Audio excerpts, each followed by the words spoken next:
Nous sommes le 7 octobre 2025.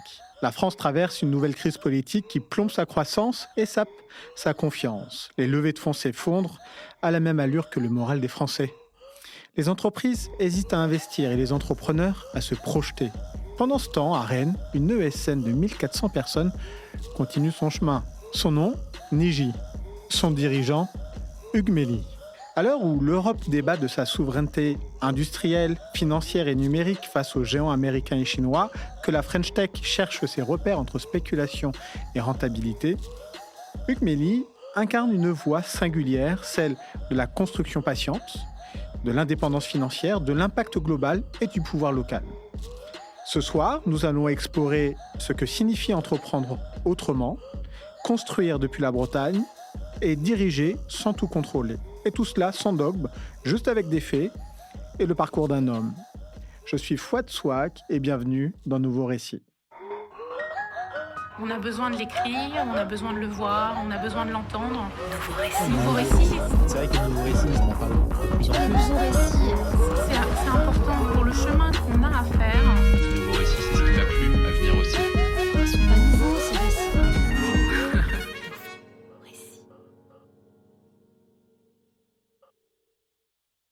Bonjour Hugues, Bonjour, comment vas-tu? fort bien.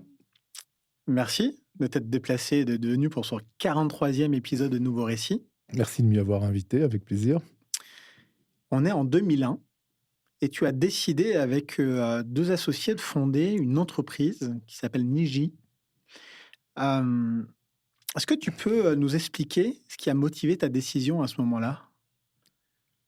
Bien sûr, plusieurs aspects. J'étais cadre dirigeant salarié dans un grand groupe franco-britannique qui employait 22 000 personnes. J'avais eu d'une certaine façon la chance d'être assez rapidement proche du PDG de cette entreprise, d'être donc très jeune cadre, très dirigeant. Et je ne partageais quasiment plus aucune des décisions que ce PDG prenait. En tout cas, je me disais régulièrement que si j'avais été à sa place, j'aurais pris d'autres décisions radicalement différentes. Et donc finalement, la motivation de retrouver une forme de liberté, de pouvoir prendre à quelque part mon destin en main. En tout cas, de ne plus avoir à assumer la contrariété de cette situation. J'étais à Paris, bien évidemment, très souvent en déplacement de par le monde. Donc ma vie, c'était les avions, les aéroports, les grands hôtels à l'étranger, les bouchons sur le périphérique parisien pour aller ou revenir des aéroports. Bref, beaucoup de choses oppressantes et je n'aspirais qu'à une chose, c'était quitter Paris, que je quittais d'ailleurs chaque week-end quand c'était possible pour retrouver une région qui déjà m'était devenue chère, dont on reparlera, qui est la région Bretagne. Euh, j'ai donc pris la décision de quitter ce groupe et de venir m'installer en Bretagne. Alors quand on est à Paris et qu'on décide de venir en Bretagne, en général, on vient plutôt à Rennes. Mes amis finistériens vont m'en vouloir de le dire, mais c'est comme ça. Alors plus tard, on se rend compte que toute la Bretagne est belle et qu'elle est peut-être encore un peu plus belle quand on va vers l'ouest. Mais bref, j'ai choisi de venir m'installer à Rennes. Et quand je me suis posé la question de savoir ce que je pourrais y faire, je me suis dit que c'était pas évident de retrouver un job aussi grisant finalement à quelque part que celui que j'avais pu connaître à Paris ou à partir de Paris. Je me suis dit que le mieux pour retrouver cette liberté dont j'avais envie, c'était probablement de créer mon entreprise. Voilà. Donc c'est né de deux contrariétés. Celle d'avoir la capacité à prendre des décisions Ouais. et celle de trouver une qualité de vie que Paris ne t'offrait pas. Ouais, c'est ça, c'est la qualité de vie et effectivement la liberté de prendre des décisions, en tout cas finalement la liberté d'entreprendre au sens fondamental du terme, hein. Entreprendre, couple indéfectible entre le risque et l'opportunité, comme je le dis toujours, prendre des risques, Hmm. pour qu'il soit peut-être un jour transformé en opportunité, à condition que l'exécution qui conduit du risque avéré à l'opportunité concrétisée soit de qualité. Hmm. Donc c'est quand même pas si simple que ça. Mais quand on est dans un grand groupe, même prendre un risque, c'est pas toujours simple. Tout vous Hmm. encadre et tout vous pousse à en prendre le moins possible. Ce qui Ouais. fait d'ailleurs que être, rester ou devenir entrepreneur dans un grand groupe est souvent très compliqué parce que le cadre ne le permet pas. Et quand l'opportunité, du risque pris se concrétise, il y a rarement, finalement quelqu'un pour vous en remercier et Hmm. pour, le valoriser. Voilà. Donc, entreprendre, liberté, entreprendre, qualité de vie effectivement, et puis, la vision qu'il était possible, de faire naître, sur ce marché, des technologies de l'information et de la communication. On l'appelait encore comme ça à l'époque, le mot numérique n'existait pas. De faire naître un positionnement, nouveau, disons un positionnement original dont on, reparlera peut-être plus tard. En tout cas, voilà, cette envie d'essayer ce Hmm. positionnement nouveau en se disant que, voilà, si on le faisait maintenant, on serait peut-être, parmi les tout premiers et que, peut-être, cela pourrait-il, payer au sens Hmm. large, avoir, ce positionnement original et y trouver du plaisir. Voilà. Ouais. Et j'aimerais bien revenir quand même sur ces notions de décision.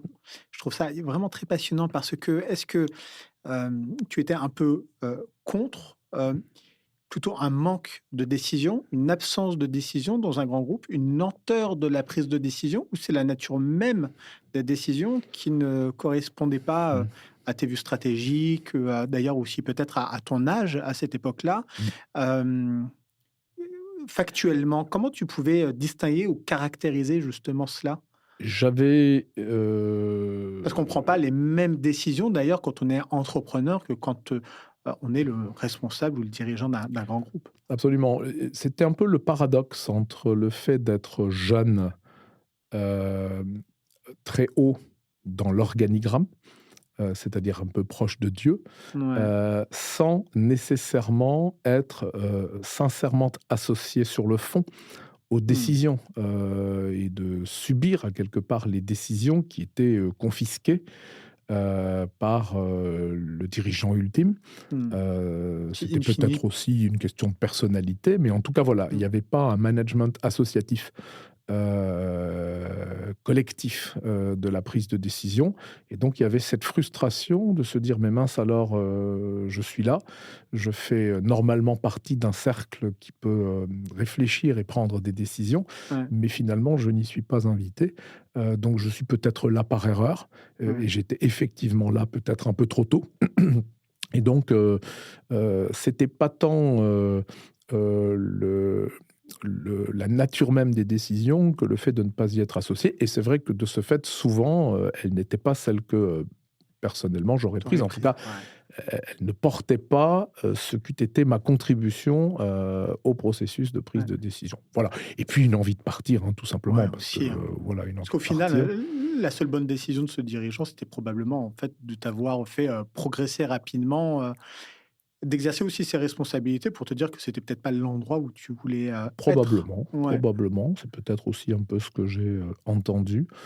Voilà, toujours est-il que, sur la route, d'une régate en rade de l'Orient, qui s'appelait à l'époque la régate des télécoms, elle existait encore, un 16 juin 2001, je me suis dit que, j'allais, quitter, l'entreprise, Ah oui.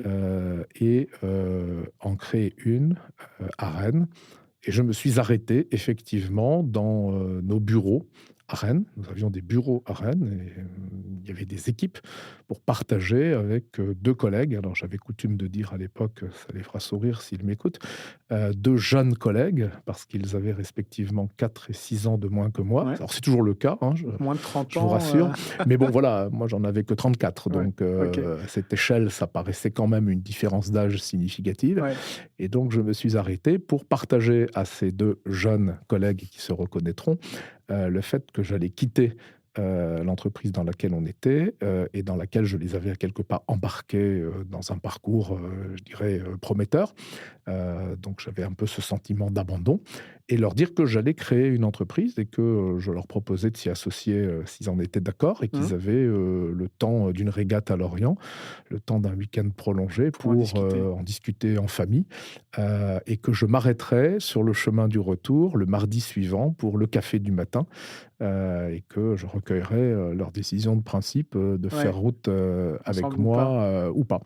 Voilà et donc on s'est retrouvés 3 jours plus tard et on s'est dit qu'il y avait quelque chose à faire ensemble et effectivement cette entreprise, c'est souvent moi qui suis mise à l'honneur, mais on l'a, co-créée, Mmh. à 3, donc Laurent, Christophe et moi et dirigée d'ailleurs, avec ce trio, incroyable pendant pas mal d'années. On en reparlera, Ouais. tout à l'heure et je suis rentré ensuite à Paris et là je me suis dit qu'il y avait tout le travail à faire de création d'une entreprise dont le siège social serait forcément, dans la ville dans laquelle j'avais décidé d'aller vivre, Ouais. hem, que je ne connaissais, guère plus que pour y faire la fête, régulièrement avec, les quelques amis, que j'y avais rencontrés, avec lesquels j'avais noué des relations, de grande qualité. Et puis je ne savais pas non plus ce que pouvait vouloir dire créer une entreprise, hein, je Mmh. ne l'avais jamais fait. C'est pas très compliqué d'ailleurs, mais voilà, tout était, C'était à quand même faire. moins mainstream qu'aujourd'hui Oui, oui, et f facile d'ailleurs oui, aussi. oui, oui, Ouais. c'était enfin voilà, il fallait s'en occuper et puisqu'on est dans les anecdotes et j'aime bien les anecdotes, ça fait partie des récits.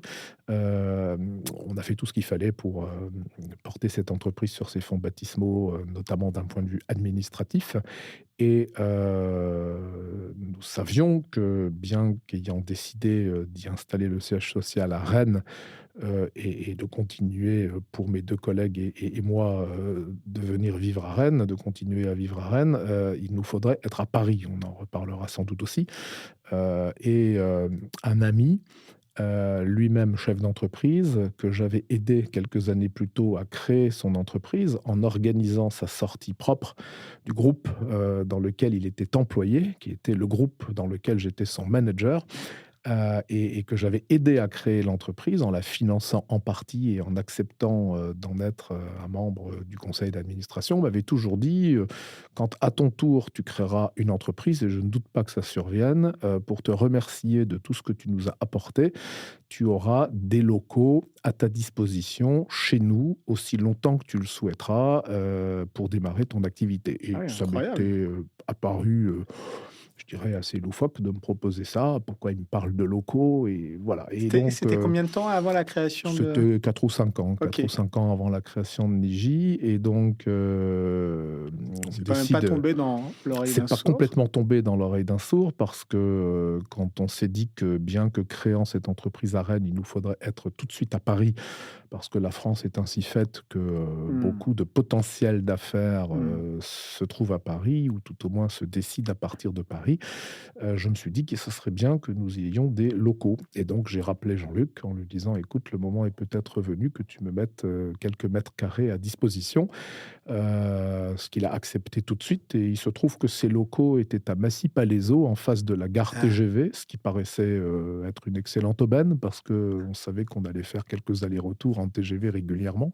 Sauf que c'était à Massy-Palaiseau, ce qui est quand même un petit peu loin, ouais, des centres un peu vitaux, décentré, ouais, de la c'est ça. capitale. Mmh.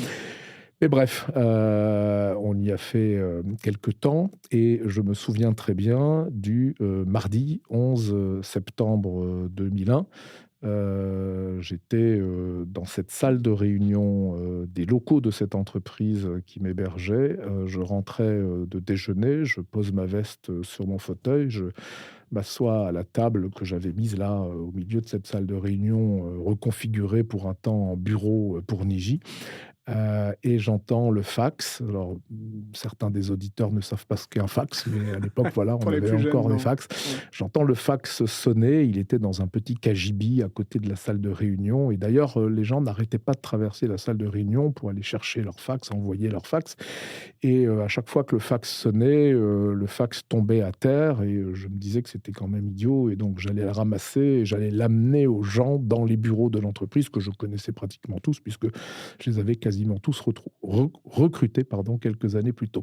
Et là, ce 11 septembre 2001, le fax sonne, je me lève pour aller récupérer le fax en me disant qu'il n'était pas pour moi, qu'il serait forcément pour quelqu'un de l'entreprise. Et là, je reconnais l'écriture de l'un de mes 2 associés, Laurent, qui m'envoyait depuis Rennes, depuis le fax de notre premier bureau à Rennes, l'extrait de cabis du greffe du tribunal de commerce de Rennes qui actait officiellement de notre enregistrement au registre et donc de notre droit d'exister.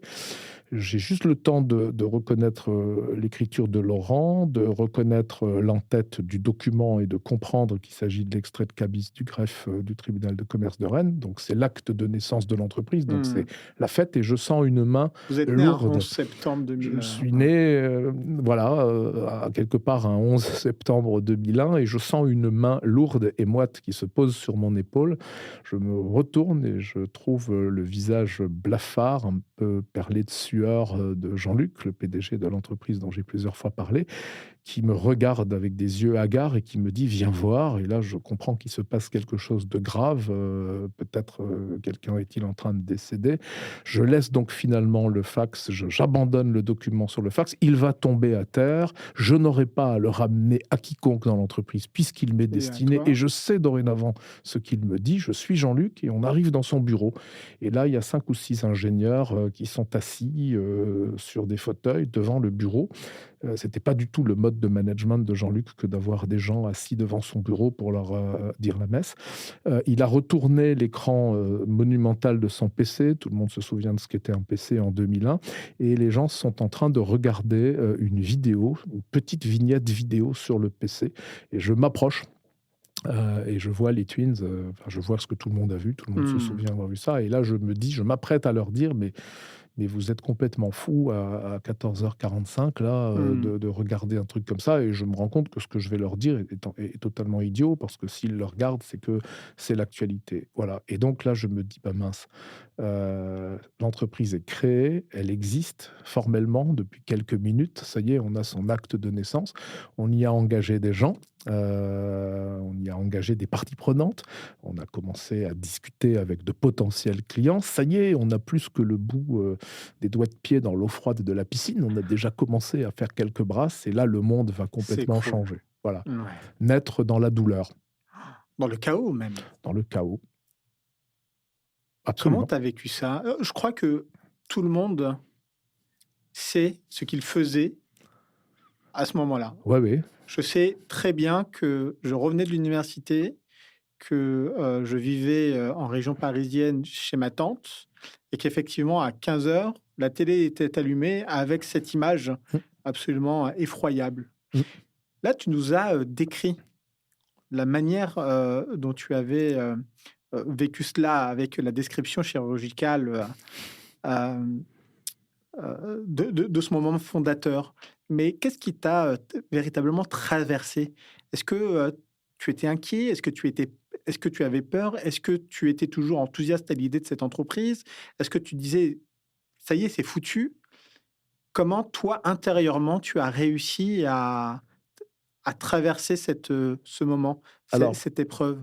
Pas plus inquiet que ça, lucide quant au fait que le monde allait probablement traverser une période très particulière et que le cours des choses ne serait probablement pas celui qu'on avait imaginé, si tant est qu'on ait dessiné ce que pouvait être le cours des choses potentiellement. Mais en tout cas, totalement déterminé à continuer à avancer. Je n'ai pas envisagé la perspective de fin du monde. D'ailleurs, ça n'est pas ce qui est survenu.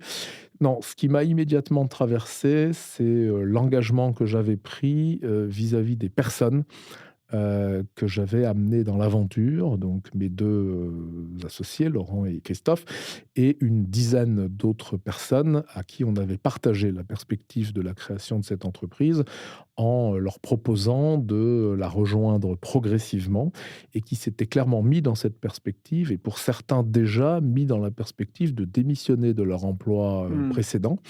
Et donc, à quelque part, pris un risque, finalement, intrinsèquement important, qui ne l'était pas tant que ça dans la perspective de rejoindre une entreprise emmenée par celui qui était déjà leur patron et dans lequel ils avaient confiance, flanqué de 2 collègues avec lesquels ils savaient que le patron fonctionnait très bien.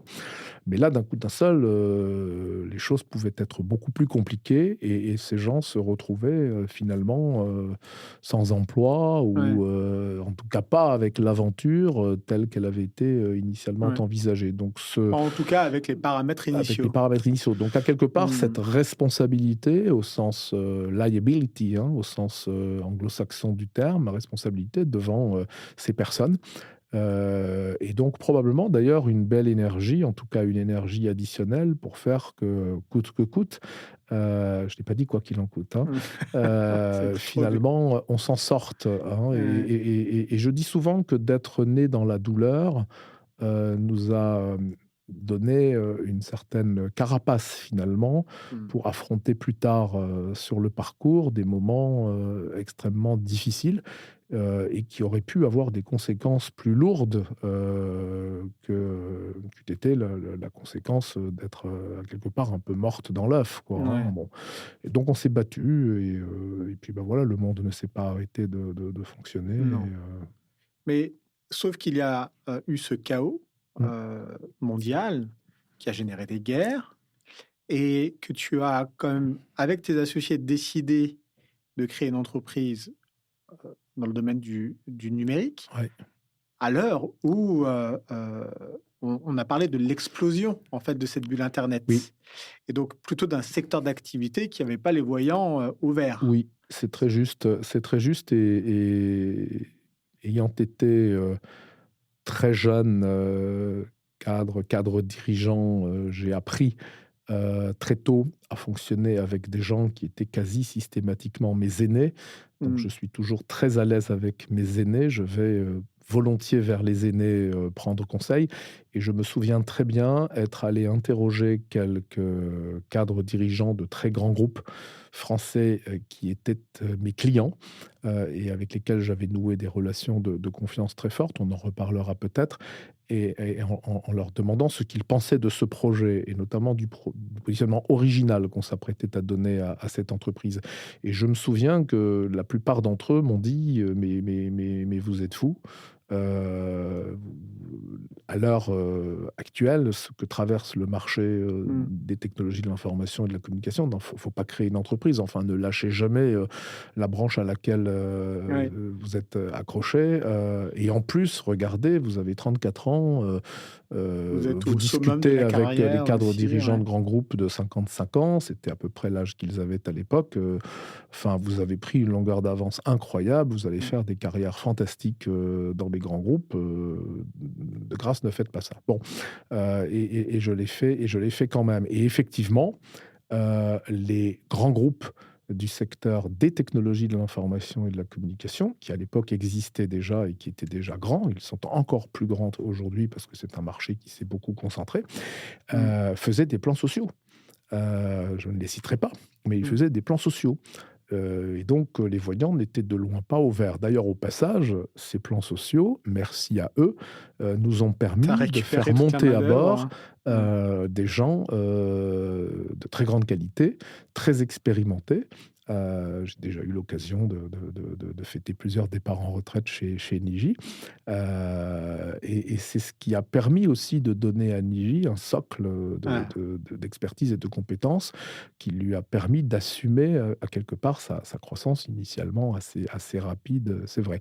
Donc c'est juste, je l'avais presque oublié, les voyants n'étaient pas au vert, mais on tenait cette vision, de convergence, entre, l'information et la communication, entre, les applications, et les réseaux, entre l'informatique, si on veut le dire de façon plus basique, hein, sciences de traitement de l'information, et les télécommunications, techniques de transport de cette information. Mm. Entre les contenus et les contenants, avait dit Jean-Marie Messier, qui avait été le premier à établir quelque part cette idée, ce concept de convergence, peut-être un peu trop tôt, peut-être avec un chéquier trop garni, peut-être avec un ego dont on disait à l'époque qu'il était démesuré. Je n'ai pas d'avis à ce sujet.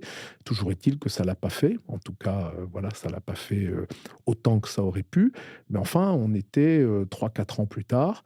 Cette vision, j'avais vu dans mes activités professionnelles auparavant qu'elle était de plus en plus pertinente et que peut-être que c'était l'heure de la concrétiser en partant de rien. Parce qu'en partant de rien, on pouvait justement gréer le bateau de la bonne façon, c'est-à-dire en choisissant une à une les personnes et donc les expériences, les compétences, les expertises, les postures, les maintiens sur soi, les savoir-être, les savoir-faire, bref, on peut le dire de plein de façons, en choisissant vraiment à l'unité la façon avec laquelle on allait gréer le bateau pour être absolument certain d'avoir dès le début un bateau de compète qui puisse aller gagner ces nouvelles courses, ces courses d'un nouveau genre qui n'étaient plus que de l'informatique ou que des télécommunications et qui étaient à la convergence des deux. Ceci était amené bien évidemment par Internet. Internet, les débuts du haut débit qui permettait d'amener Internet à la maison et d'avoir cet usage totalement unifié d'Internet autour d'un accès à l'information et des moyens de communication. Voilà, toujours est-il que c'est le choix qu'on a fait de dire on va faire de la convergence une réalité. D'ailleurs, la baseline de l'entreprise, désolé pour l'anglicisme, c'était Making Convergence a Reality, faire de la convergence une réalité. Et ça, c'était très novateur. Et peu d'entreprises existantes pouvaient véritablement le faire parce que les expertises, les compétences, les parcours étaient très différents depuis la nuit des temps. Informatique et télécommunications étaient deux mondes certes assez connexes, qui partageaient quelques éléments communs, mais qui, tant sur un plan académique que sur un plan industriel et commercial, étaient totalement disjoints. On était d'un côté, on était de l'autre. Et là, il fallait être des deux. Et c'était donc compliqué pour une entreprise établie qui était soit d'un côté, soit de l'autre, d'embrasser d'un coup d'un seul le positionnement de l'autre. Il n'y avait qu'en partant de rien qu'on pouvait faire quelque chose d'intéressant. Ça, c'était le côté risqué, avec la grosse opportunité derrière de construire un leadership.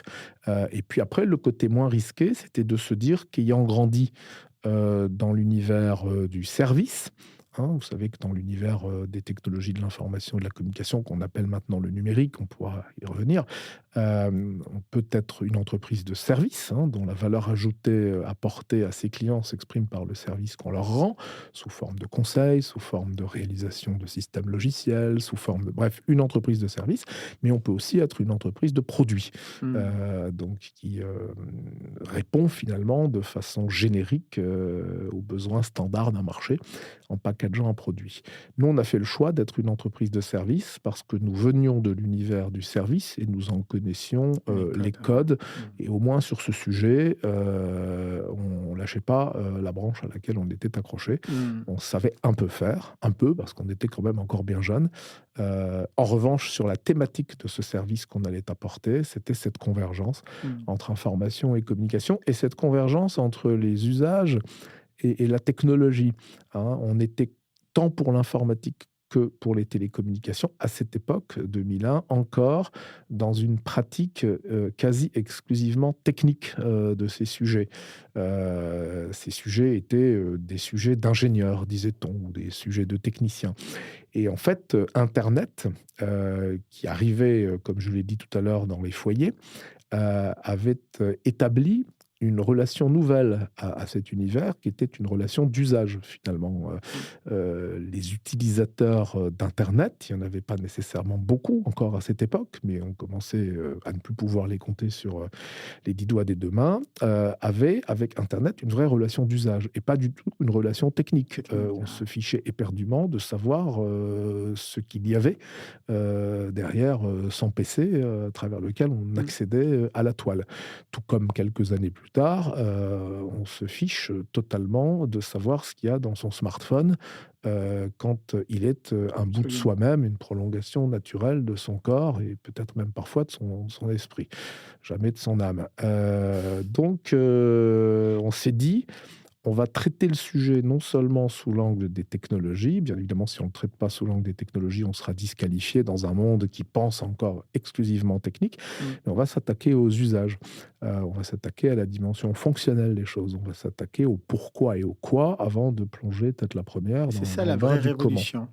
Et ça a été aussi un choix fondamental de dire on va être à la fois une entreprise de conseil au sens, j'ai coutume de dire fondamental du conseil. Il n'y a pas le bon et le mauvais conseil, mais le conseil qui s'intéresse véritablement au pourquoi et au quoi, Mm. c'est-à-dire aux enjeux stratégiques, aux finalités, à la valeur que ça porte, et au quoi, c'est-à-dire aux fonctionnalités, à l'utilité qu'on peut en avoir. Donc des métiers qui sont en général portés par des gens qui ne sont pas justement des ingénieurs ou des techniciens, mais qui sont issus d'autres backgrounds académiques et professionnels, ce que l'on retrouve traditionnellement dans ce qu'on appelle un cabinet de conseil.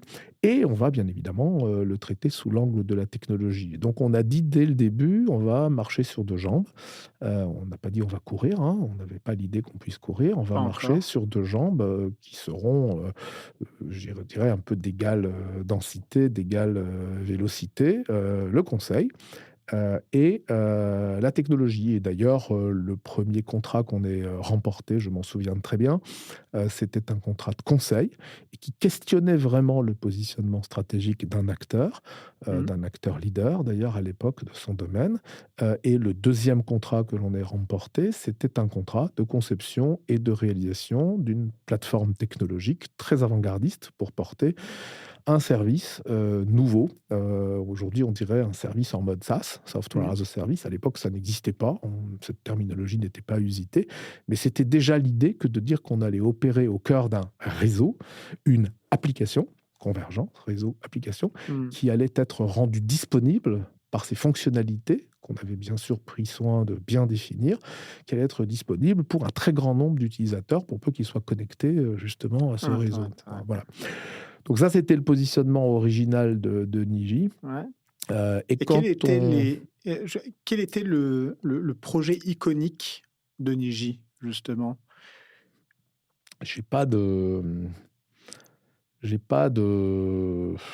peut-être celui qui vous a permis de passer à l'échelle. De passer de l'acteur émergent qui a eu cette intuition, qui a mené cette révolution et qui a ensuite réussi à un moment donné peut-être à l'industrialiser. On a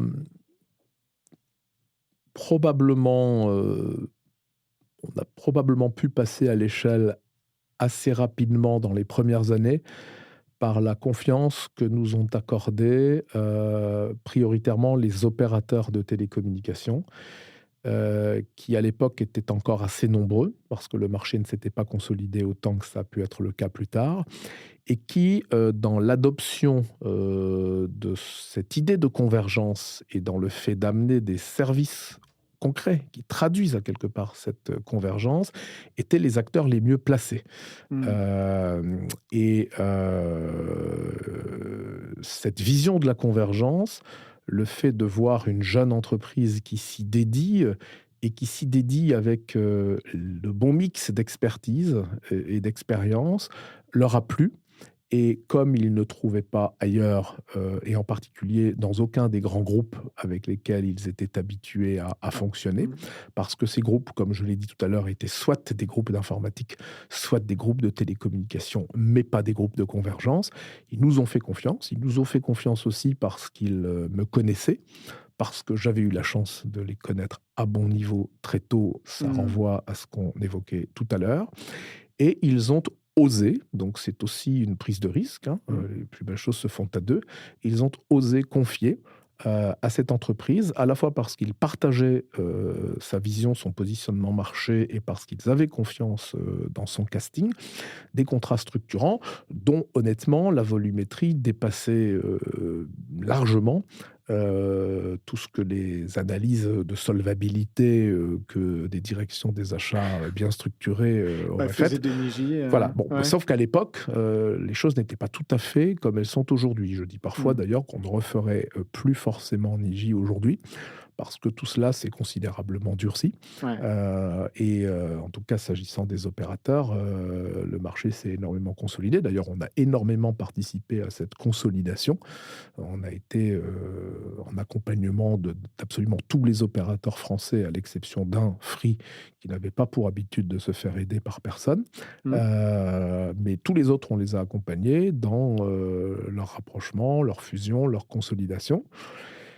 Et lorsqu'est arrivé le smartphone, on s'est dit, là, c'est une nouvelle ère de la convergence qui s'ouvre devant nous.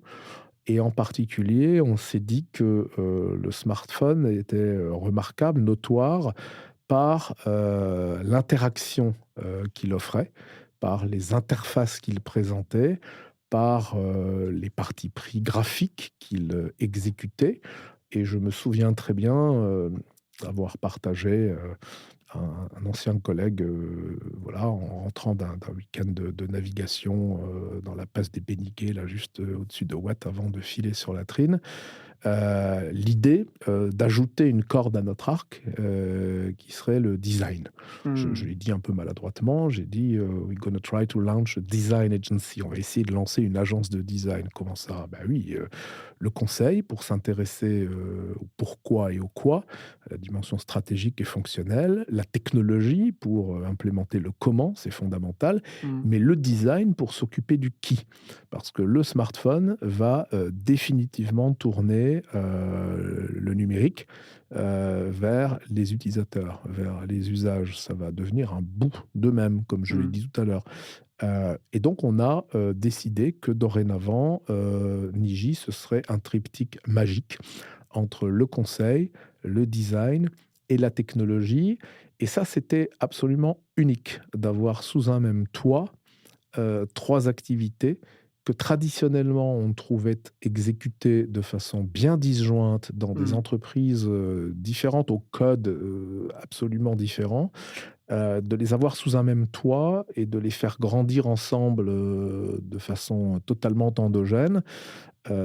C'était vraiment très, très visionnaire et c'est ce qui nous a porté, notamment dans la diversification de notre clientèle, parce qu'au moment dont je vous parle, qui était à peu près 2006, donc 5 ans après la création de l'entreprise, hein, puisque le premier smartphone qui était un iPhone est arrivé sur le marché français à la fin 2006, eh bien, on s'est dit que toutes les entreprises qui avaient le consommateur comme client allaient se trouver très vite confrontées au fait que le consommateur aurait ça dans sa poche. Et que c'était probablement l'angle par lequel on pouvait dorénavant les aborder. Et donc, ça a été pour nous un accélérateur de diversification de clientèle pour passer d'un moment où les opérateurs télécoms représentaient probablement encore 3/4 de notre chiffre d'affaires à un portefeuille de clientèle progressivement beaucoup plus diversifié et aujourd'hui d'ailleurs magnifiquement diversifié. Voilà. Et je reviens juste sur le mot numérique avant que je n'oublie.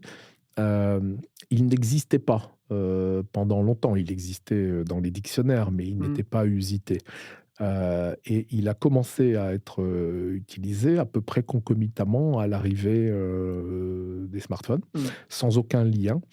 Et quand on essaye de voir ce que cache ce mot numérique, qui est magique, parce qu'il est unique, c'est rare dans la langue française de pouvoir dire un concept assez large dans un mot unique. Notre langue, en général, est assez verbeuse. Il faut beaucoup de mots pour dire un concept assez large. Et là, pour une fois, on a un mot unique pour dire un concept assez large. Et c'est quoi ce concept quand on y regarde d'un peu plus près?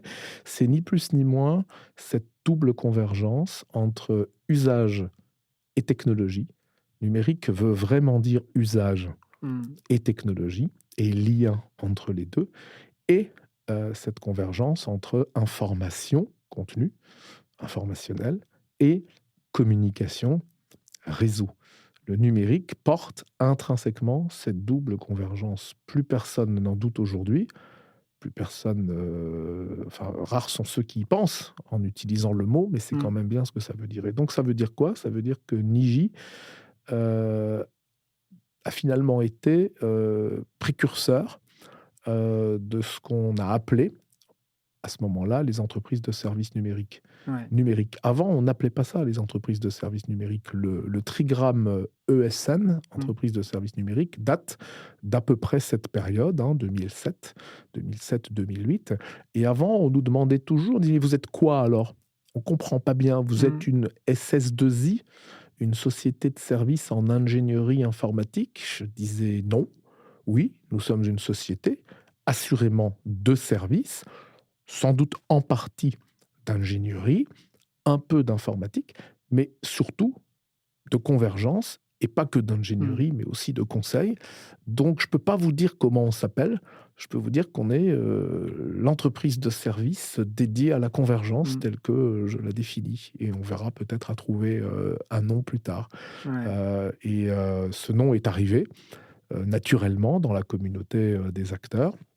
Et on s'y est pleinement retrouvé en se disant qu'on en avait probablement été précurseur. Voilà. Et quand on regarde depuis ce qu'ont été les courses à la croissance externe de plein d'acteurs du monde du service informatique, du service télécom, du service numérique, eh bien, c'était toujours pour essayer de faire qu'on ait sous un même toit à la fois du conseil pour adresser la dimension fonctionnelle des choses, stratégique et fonctionnelle, de la technique, bien sûr, souvent on venait de là, et du design. Mm. Et du design pour s'intéresser à l'utilisateur, pour mettre véritablement l'utilisateur au cœur de tout. Ouais. Ce qui est simple à dire, mais plus compliqué à Parce qu'il faire. n'était pas une valeur fondamentalement intégrée au cœur de ces entreprises. Pas du tout. Ce que je trouve intéressant dans ce que tu dis, je retiens deux choses. La première, c'est qu'au final, vous avez eu l'intuition que l'iPhone, notamment, parce que le smartphone a explosé à partir de l'émergence et de la création de ce support et de l'iPhone, que ça allait fonctionner et que c'était une voie de développement pour Niji. Et ce que je retiens aussi beaucoup, mais je ne trouve pas aujourd'hui en réalité que c'est quelque chose que l'on a véritablement intégré, c'était que, effectivement, et c'est tout ce que tu dis depuis le début, la technique n'est probablement pas l'élément le plus important, parce que la technique est ce qui sert donc l'usage. Et l'usage, c'est bien le comportement de ceux qui utilisent, des utilisateurs. Et dans la diversité des métiers que tu pouvais évoquer, notamment dans le conseil, alors on peut penser traditionnellement à des jeunes professionnels qui sortent d'écoles de commerce. Ouais. Mais moi, je peux également penser notamment à des psychologues qui peuvent travailler sur les questions d'expérience utilisateur, Bien sûr, des anthropologues, des ethnologues, des psychologues, des sociologues.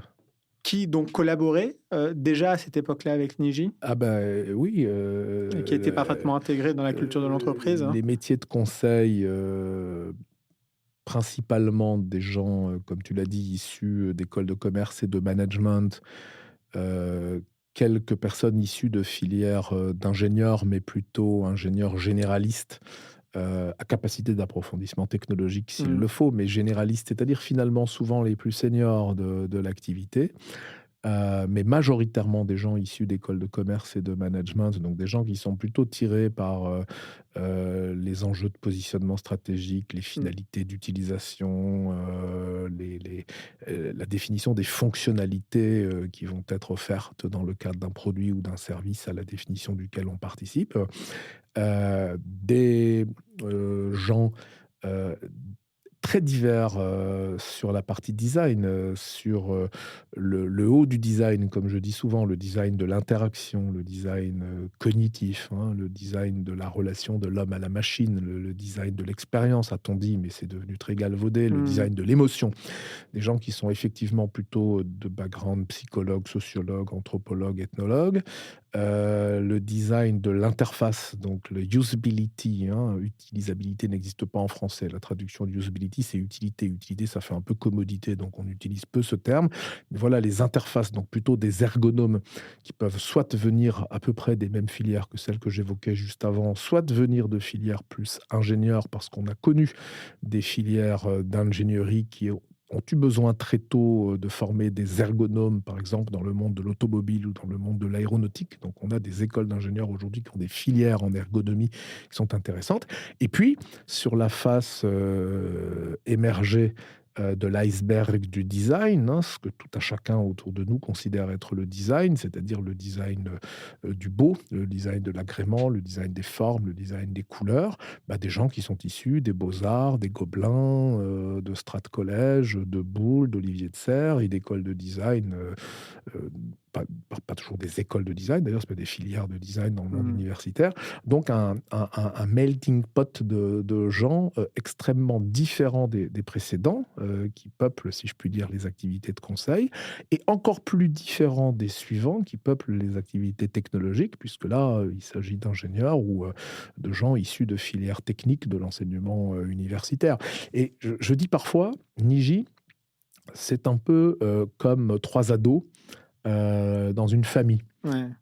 Ils sont nés des mêmes parents, ils ont donc une ADN commune, ils ont grandi sous un même toit, ils ont donc une culture commune, ils ont des pratiques, des rituels communs, et pourtant, ils se sont orientés vers des filières d'enseignement différentes. L'aîné, admettons Jules, a 20 ans, il a terminé sa prépa scientifique, il est à Centrale Paris et il rêve de devenir développeur en chef chez Google, par exemple, pour ne pas dire chez Niji. Marie, sa petite sœur, elle a 18 ans, elle vient d'entrer en classe préparatoire commerce, elle rêve d'aller à HEC ou à l'ESCP, et assurément, elle démarrera sa carrière dans un cabinet de conseil. Si elle ne participe pas à la création d'une start-up, ça c'est un autre sujet. Le tout petit derrière, Hector, il a 16 ans. Alors lui, il ne sait pas encore ce qu'il va faire. Ce qui est certain, c'est qu'il sait qu'il ne fera pas de classe prépa parce qu'il a vu ses deux aînés, pardonnez-moi l'expression, en chier, et il n'a pas envie d'en chier. Il n'arrête pas de poser des questions à ses parents sur le comportement des gens qui viennent à la maison. Mais papa, pourquoi quand tu as dit ça, il t'a regardé comme ça? Et maman, tu as vu comment il se parle? Très intéressé par les comportements. Aux grandes dames de ses parents, il ira probablement faire une filière universitaire, socio-psycho, ouais. qui sera très très sinueuse. Voilà. Et peut-être qu'il terminera avec un doctorat en interaction cognitive et qu'il rejoindra la plus belle agence de design du monde. Et là, je dis Niji, bien sûr. Ouais, absolument. Et pourtant, ces trois gamins sont nés des mêmes parents, ils ont grandi sous un même toit, ils adorent d'ailleurs revenir le week-end à la maison, de préférence avec le baluchon de linge sale et mettre les pieds sous la table pour le déjeuner dominical. Mais ils ont fait des choix extrêmement différents, qui les ont fait rencontrer des gens très différents, qui les amèneront à avoir des parcours de vie, finalement, au-delà du parcours professionnel, sans doute très différents. Mais pourtant, ils sont frères et sœurs, bras dessus, bras dessous, et quand il s'agit de faire des conneries, ils sont toujours d'accord. Voilà.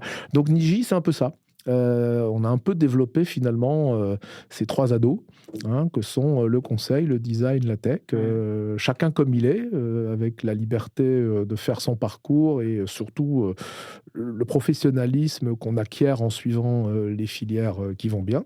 Mais voilà, c'est les mêmes parents, c'est le même toit, c'est la même maison et on s'y plaît.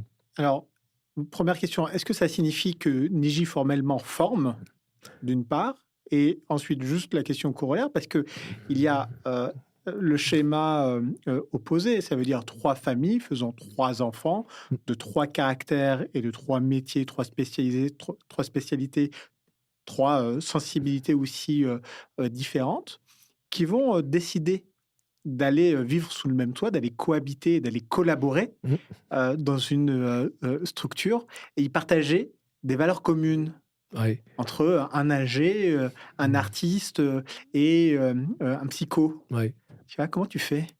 Alors, ça, juste ce format, c'est souvent le trio, comment dirais-je, un peu caricatural de l'équipe fondatrice de la start-up. On en reparlera peut-être un peu. Hein. Quelqu'un qui sort d'une école de commerce qui s'intéresse plutôt au business et à la dimension fonctionnelle. Un ou deux ingés parce qu'il va bien falloir développer quelque chose qui disent papa-maman. Ouais. Et puis quand tout va bien, un designer qui s'intéresse à l'interface utilisateur et qui essaye le plus possible de mettre dès les premiers pas l'utilisateur au cœur de tout. Bon. Souvent ça s'engueule après. Hein. Voilà. Alors voilà, après ça peut s'engueuler. Et donc oui, la question elle est fondamentale, la question que tu posais, bien sûr que Niji forme et d'ailleurs c'est une mission fondamentale des entreprises de services, Mmh. que l'on décrit, parfois parce que, elles n'apparaissent, pas toujours avoir la même noblesse que les entreprises de produits. Parce que les entreprises de produits, elles amènent, sur la table quelque chose de fini, voilà, que l'on peut toucher, que l'on peut palper, que l'on peut voilà, bon. La mission une des missions premières des entreprises de services et qui en font, de mon point de vue, des entreprises extrêmement nobles, c'est de former, et de former tout au long d'une vie, tout au long d'un parcours professionnel. Même si les parcours professionnels dans les entreprises de services numériques, notamment, ne sont plus nécessairement, ce qu'ils ont été autrefois. On n'y fait plus sa vie. Mmh. Mais enfin, on peut quand même y passer, une dizaine d'années, tout au long desquelles on va être régulièrement formé. On va être formé, explicitement, par des démarches structurées parce que, le monde, change vite et il faut préparer les gens à, relever les prochains challenges et on va être formé de façon plus implicite parce qu'au quotidien, on va, travailler dans des univers fonctionnels et techniques tellement différents. On va côtoyer des gens tellement différents, collègues ou clients ou partenaires, que tout ça va être un énorme apport, d'un point de vue formation. Donc oui, on forme, parfois un peu comme Monsieur Jourdain, sans le savoir Mmh. et souvent en le sachant et en sachant au passage ce que ça coûte. Ce sont des investissements colossaux, à l'heure, par exemple, de l'intelligence artificielle et en particulier de l'intelligence artificielle générative qui arrive partout dans les entreprises et en particulier dans nos métiers. Les investissements à consentir, en formation sont extrêmement importants et pour certaines entreprises, peut-être pas soutenables. Bon, ça, c'est un autre sujet. Il faut questionner derrière la compétitivité de ce petit monde. Mais Mmh. on forme et on forme aussi, les gens à travailler, en complémentarité de leurs différences, si je puis dire. Parce que quand sur un projet commun, qui consiste, à accompagner un client de l'idée à la réalité, comme on le dit souvent pour ce qui est de la proposition de valeur de Niji, accompagner la transformation numérique des entreprises de l'idée à la réalité. Du Puisque le plus amont du conseil, c'est l'idéation. Des clients qui nous disent: «On sait qu'il faut qu'on ait des idées, mais on n'y arrive pas, donc aidez-nous». Et aidez-nous à en avoir, aussi à la lumière, de toutes celles que vous avez pu, croiser autour de vous dans d'autres entreprises, à la réalité parce qu'au final, il faut livrer et maintenir en conditions opérationnelles, Mmh. un système, qui fonctionne et qui porte, une attente de retour sur investissement, par exemple. Eh bien, quand on fait des équipes communes avec des gens issus du conseil pour la dimension pourquoi et quoi, des gens issus du design pour le qui et des gens issus de la tech, pour le comment, bah, les gens apprennent, à travailler ensemble, au-delà de leurs, grandes différences puisqu'en Mmh. fait, ils ne sont pas issus des mêmes filières académiques, ils n'ont pas les mêmes convictions, ils n'ont pas les mêmes, passions, ils n'ont pas les mêmes et ça, c'est très, très fort et nos clients le savent. Nos clients savent que, la force de Niji, au-delà de développer à l'unité une activité de conseil, une activité de design et une activité de mise en œuvre technologique, c'est d'avoir, cette capacité à faire que les gens travaillent par essence ensemble et que ceci ne résulte pas d'une logique de croissance externe.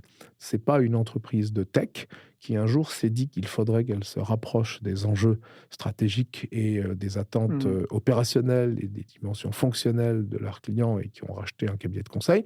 C'est pas un cabinet de conseil qui un jour, s'est dit que livrer du slideware, ça va bien 5 minutes, mais maintenant il faut aller plus loin, il faut savoir mettre, un proto, une maquette, entre les mains des clients et qui a racheté une boîte de tech. C'est Mmh. pas, une boîte de conseil et de tech qui un jour s'est dit qu'elle faisait des choses merveilleuses, mais qui n'étaient jamais utilisées parce que justement on n'embarquait pas les utilisateurs en amont et qui a racheté une agence de design. Non, non, c'est convergent by design, hein, c'est Ouais. convergent, par essence et ça, c'est très fort, surtout, à la taille, que nous sommes parvenus d'avoir.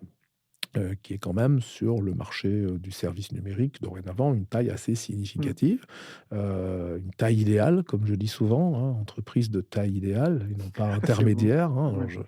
Je suis très, très impliqué dans l'univers des ETI et dans la promotion, des ETI, mais je trouve qu'entreprise de taille intermédiaire, intermédiaire, c'est pas un chef-d'œuvre de marketing, hein. Non. Ça veut dire un peu in the middle of nowhere, donc il y a quand même mieux pour exprimer Ouais. son positionnement. Après, on comprend que ce soit la traduction du Mittelstand allemand, Absolument. dans la langue de Molière, mais le I pour idéal, c'est quand même un peu mieux et c'est surtout très vrai parce que entreprise de taille idéale égale agilité de la petite, qu'on n'oublie pas du tout avoir été il y a si peu de temps, parce qu'au passage, 25 ans, ça passe très vite, et résilience et capacité de mobilisation de la grande, que l'on est déjà quelque part, même si quand je me compare aux géants contre lesquels on se bat tous les jours, hein, tous les jours on est en compétition avec les géants. Dorénavant, nos compétiteurs, c'est des très très très très très grands acteurs. On est un nain. Hein. Et d'ailleurs, je dis parfois que grandir et pas grossir. Et pour grandir, il faut savoir rester petit. Hein, aussi paradoxal que ça peut paraître. Hein. Pour grandir, il faut savoir rester petit. Ah bon? Bah oui, parce que sinon on grossit. Et grossir, c'est pas la même chose que grandir. Grandir, c'est garder de la vélocité, c'est garder de l'élégance, c'est garder de l'envie, c'est voilà. Grossir, c'est potentiellement devenir un peu pâteau, devenir un peu ronchon, voire parfois un peu, comment dirais-je, bon, j'ai oublié le mot. Bref, différence entre grandir et grossir. Et donc, la taille idéale, et à cette taille, malgré tout, un positionnement qui est assez unique, que beaucoup de nos confrères et néanmoins concurrents ont essayé de faire, mais n'ont pu faire, en partie, qu'en faisant de la croissance externe. Ouais. Hein, et faire de la croissance externe, c'est prendre des risques de compatibilité culturelle et d'aspiration des individus et de modèles économiques qui sont parfois assez lourds et pas toujours bien surmontés. Quoi. L'intégration est trop complexe et trop risquée selon toi? On peut le faire, il y a de très beaux exemples. Toi, tu n'as pas voulu le faire. Voilà, enfin moi je dis souvent que ceci n'est pas l'objet d'un dogme, Oui. hein, ça n'est pas Fontaine, je ne boirai pas de ton eau, c'est juste que sur le chemin, l'évidence et encore moins la nécessité de faire de la croissance externe ne s'est pas faite sentir. Nous en avons néanmoins fait récemment, tout récemment, pour la première fois, Ah oui? on a intégré une petite entreprise de 80 personnes, très experte dans un domaine particulier qui est celui de l'e-commerce, sur lequel il nous fallait nous renforcer parce que les opportunités marché étaient très fortes et sur lequel les expertises étant très rares, on s'est dit que se renforcer de façon exclusivement organique comme on l'avait fait jusqu'ici, compte tenu de la dynamique de marché qui a quand même pas mal changé, on en redira peut-être quelques mots, c'était quasiment pas possible. Et on a eu l'opportunité de pouvoir intégrer une entreprise que l'on connaissait déjà, avec laquelle on travaillait déjà, que l'on C'est laquelle? associait déjà, une petite entreprise qui s'appelait Néo9, qui n'était pas nécessairement très connue parce que très spécialisée niche, e-commerce. Et qui avait eu au passage la bonne idée, en tout cas l'idée intéressante, de se développer à la fois à Paris et à Madrid.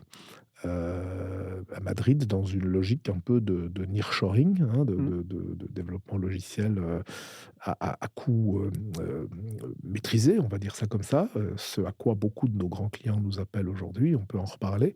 Et l'intérêt de Madrid, c'est que c'est l'Europe, et donc ça répond à tous les enjeux de réglementation européenne, notamment sur la protection des données personnelles, sur la sécurité, etc. Et donc les clients voient ça d'un très bon œil, qu'on puisse les accompagner sur des projets de nearshoring à Madrid. Et voilà, c'est aussi à travers cette croissance externe que notre implantation madrilène se développe, a pu se développer. Mais c'est la seule croissance externe qu'on ait faite et elle est du coup assez simple à intégrer puisque... Parce que vraiment, là, ce que tu as acheté véritablement, c'est des compétences, de l'expertise, c'est du talent. C'est du talent, ce qui est, il ne faut pas se le cacher, hein, fondamentalement une entreprise de service, que ce soit dans le monde du numérique comme dans celui du droit ou du notariat ou de la comptabilité ou de l'audit ou que sais-je encore, de la propreté, c'est avant tout des hommes et des femmes, c'est avant tout de la matière humaine, c'est des process aussi, C'est des Un peu process de qui garantissent, méthodologie, c'est de la ouais. méthodologie, ce sont des processus qui garantissent la qualité, qui garantissent la profitabilité, qui garantissent la Mmh. réplicabilité, bref, qui garantissent un certain nombre de choses, mais c'est la matière première, si je puis dire, hein, c'est l'humain, Mmh. et Tu as c'est ça qu'on 1 400 rachète. personnes qui demain partent, il y a plus d'entreprise. Ah oui, oui, ça c'est clair. Donc il faut essayer d'éviter qu'elle s'en aille et faire que, comme malgré tout, bah, il y a une rotation, on continue à pouvoir en recruter plus qu'on en voit partir. Enfin, ça, c'est assez classique dans le monde de l'entreprise de service, Mmh. dont le fonds de commerce, si je puis dire. J'aime pas du tout ce terme, mais c'est Mmh. pour bien faire comprendre ce dont on parle. C'est effectivement les talents, comme tu le disais, les compétences, les expériences. C'est la première chose que nos clients vérifient, si je puis dire. Au-delà de vérifier notre réputation, nos références, nos paramètres, je dirais, un peu généraux de résilience, de solvabilité, et cetera. C'est à un Mmh. moment donné, bon, qu'est-ce que vous avez dans le ventre, quoi? C'est-à-dire que vos équipes, elles sont faites de quoi? Et sur ce projet qu'on va vous confier ou sur cette étude qu'on va vous confier, c'est Mmh. qui? On veut, vérifier que les gens soient porteurs à quelque part, unitairement, d'un bout de la Mmh. promesse globale que, vous nous vendez, hein. Mmh. À la différence d'une entreprise de produits, dont, la valeur ajoutée est beaucoup plus portée par le produit, qu'elle amène au marché, même si pour faire le produit, il faut des hommes et Des des femmes et femmes. des Mais, l'interaction, si je puis dire, avec le marché se fait à travers le produit. Alors on Mmh. fait rarement de bons produits, avec de mauvaises équipes, Mmh. mais bon, ça se gère quand même un peu différemment. Quel était, pour toi le comment la Bretagne, en t'installant à Rennes et en y restant, bien qu'on ait compris que tu avais une assise aussi parisienne, comment le territoire t'a, aidé à grandir? Ouais. Alors, bon, donc effectivement, on est à Paris aussi, mais on est aussi à Nantes, à Bordeaux, à Lyon, à Lille, hein, à Ouais. Singapour, à Madrid et à Casa, comme j'ai dit tout à l'heure. Bon, donc on est dans d'autres territoires que la Bretagne, mais c'est effectivement notre territoire, de cœur et notre territoire étalon Mmh. aussi. Alors, hem, Est-ce que c'est aussi l'amorçage? Parce qu'il c'est y a un effet boule de neige c'est dans même le la cause. ouais. C'est même la cause, si je puis dire, de création de l'entreprise. Je Mmh. veux aller en Bretagne. Que vais-je y faire? Ouais. Les Être transats. recruté par Orange ou par la DGA, alors que j'ai été jeune cadre dirigeant Mmh. à 34 ans? Certainement pas. Donc Parce que qu'est-ce que je vais faire? Je vais faire une Parce qu'en entreprise. Bretagne, il existe quand même déjà depuis de nombreuses années un terreau d'entreprises Bien sûr, technologiques et ça, je que le tu viens de savais bien, citer.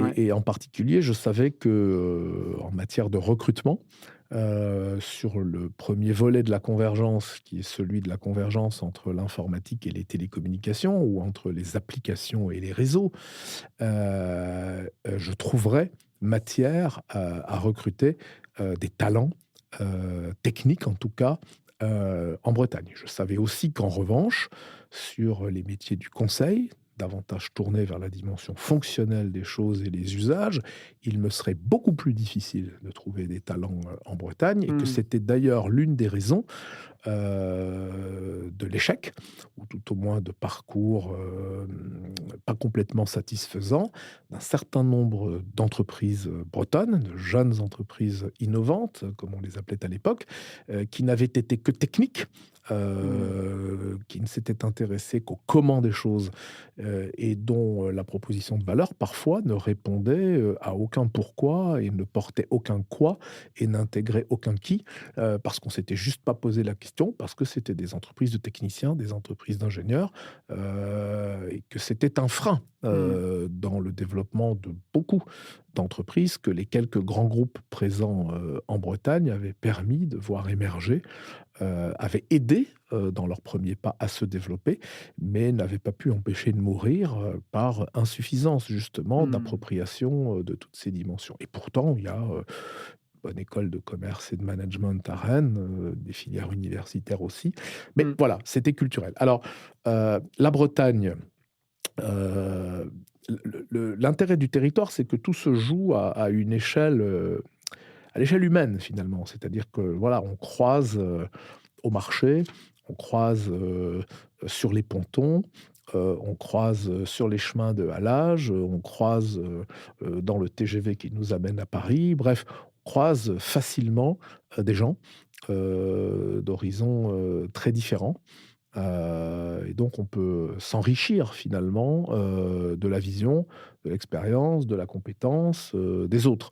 Ce qui est parfois beaucoup plus complexe à faire dans l'anonymat d'une très grande métropole. Euh, Hmm.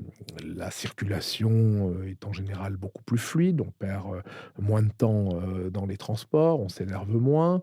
Bon, euh, ça c'est vrai pour tous les territoires, c'est vrai pour toutes les régions. Et c'est la raison pour laquelle j'ai répliqué cette idée d'ancrage territorial fort dans d'autres territoires qui chacun ont leurs caractéristiques et notamment des qualités de vie différentes.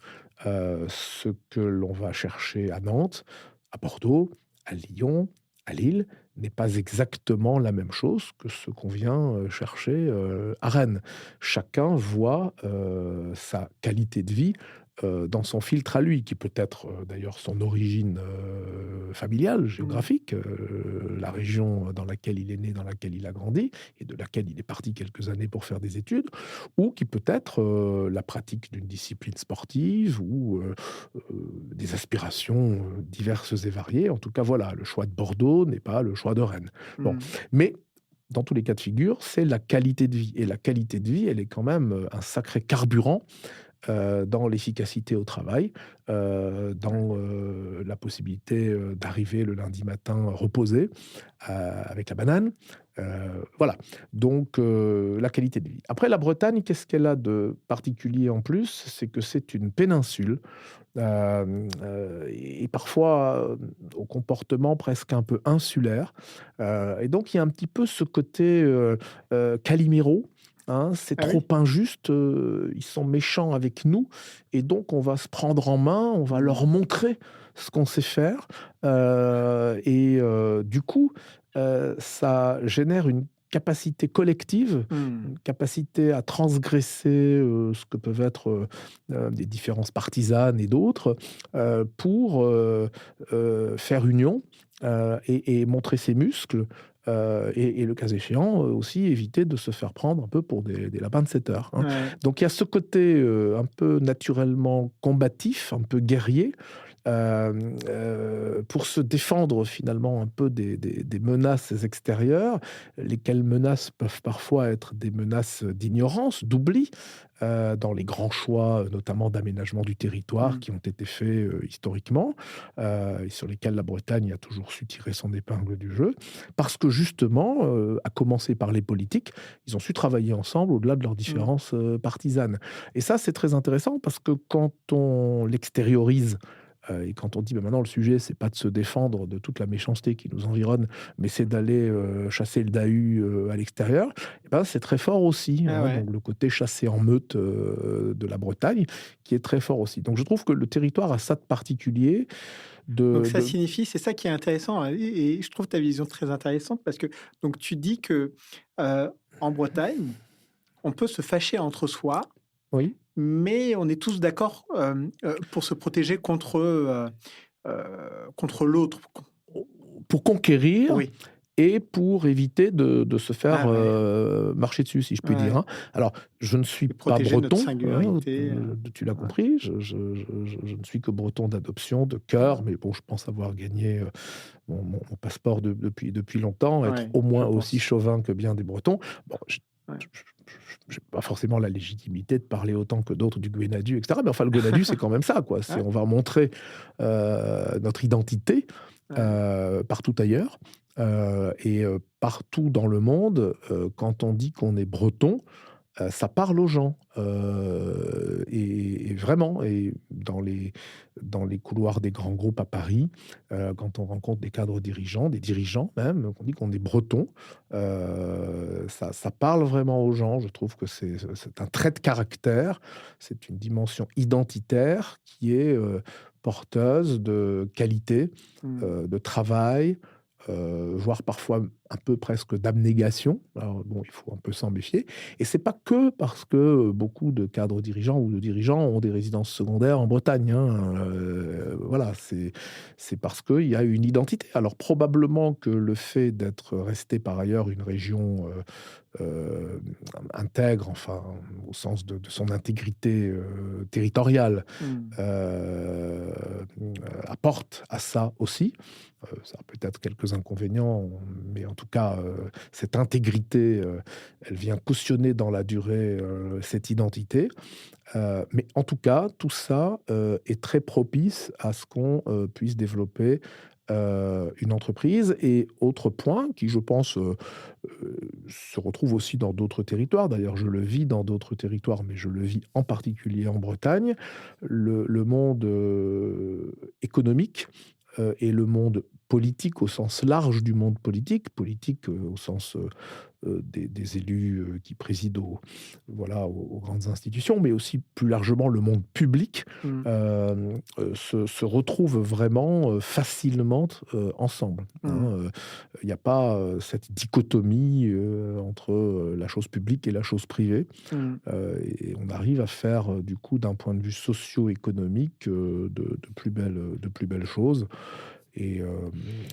voilà. Et après, une fois de plus, quand on est dans le numérique, on a historiquement un terreau d'expertise et de formation académique qui découle d'ailleurs en partie du choix qu'ont fait historiquement un certain nombre de grandes maisons nationales de venir s'implanter ici, hein. On pense bien évidemment à la Direction générale des télécommunications, devenue France Télécom, devenue Orange. On pense bien évidemment au CELAR, Centre d'électronique de l'armement, devenu Délégation générale à l'armement, EMI, maîtrise de l'information. Mais on pense aussi par la maritimité de la Bretagne et la dimension militaire de cette maritimité à Naval Group et à toute la cascade d'entreprises sous-traitantes qui amènent finalement des expertises, des compétences et des nécessités de se renouveler sans cesse autour de ces expertises et de ces compétences qui sont absolument structurantes, quoi. Hmm. Et dernier point, Ouais. j'observe, pour avoir été pendant plusieurs années voilà, en interaction très très forte avec la sphère politique et publique, quand je présidais aux destinées de Bretagne Développement Innovation, que les grands groupes français, et d'ailleurs aussi étrangers, adorent la Bretagne.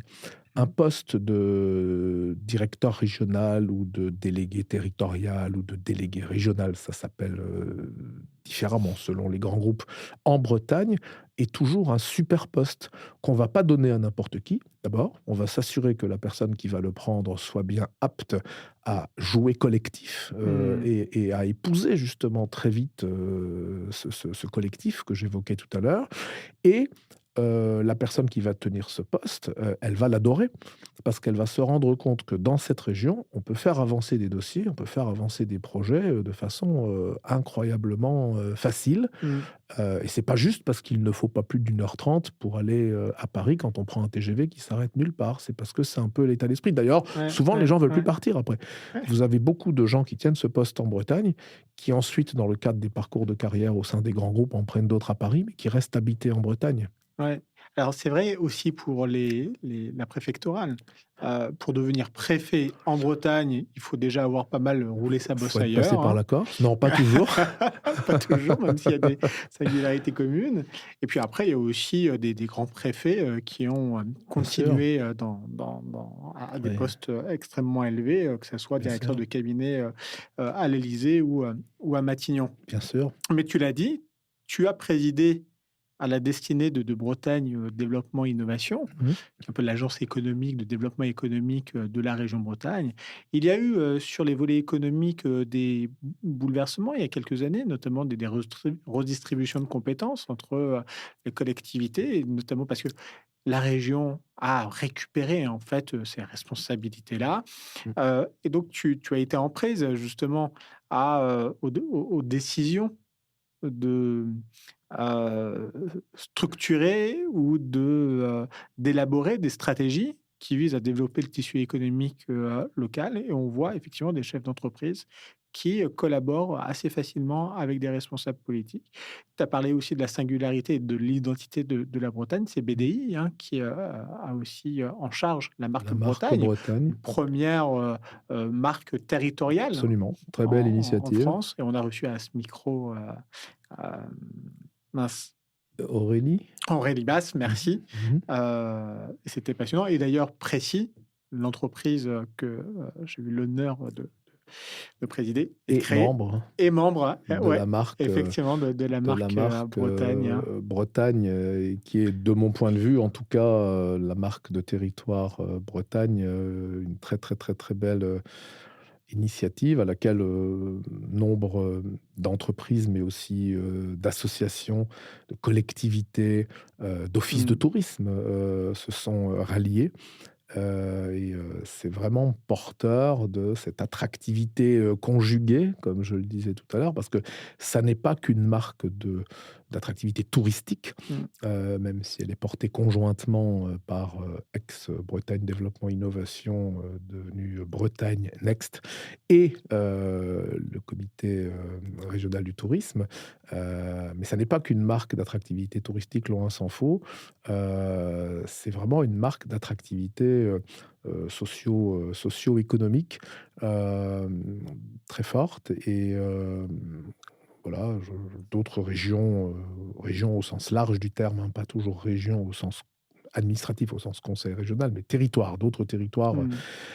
ont emboîté le pas. D'ailleurs, le département du Finistère avait emboîté le pas de la marque territoriale avec Tout la commence en marque Finistère. Finistère. Hein. Tout commence en Finistère.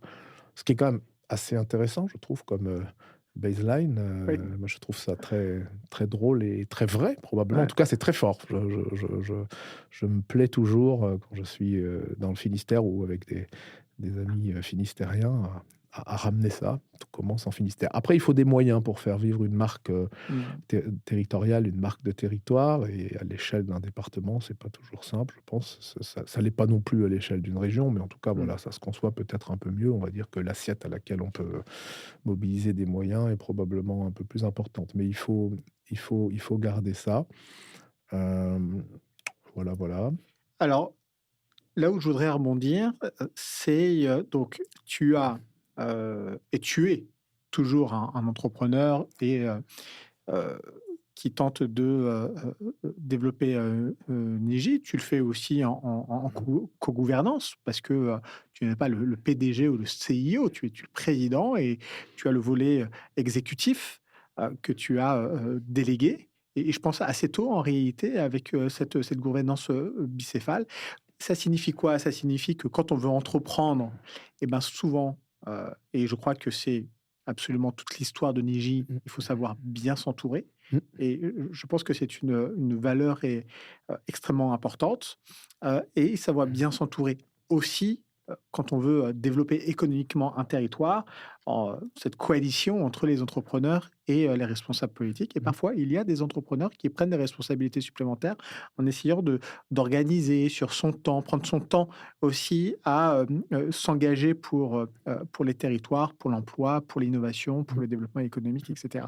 Mais là où je veux en venir, c'est selon toi, comment ressens-tu ou comment te positionnes-tu ou comment analyses-tu, je ne sais pas comment formuler ces questions, mais en tout cas, là où selon toi se situe principalement le pouvoir d'agir et d'agir positivement pour les territoires, pour l'économie, pour les entreprises et même pour l'ensemble du tissu local. Ouais.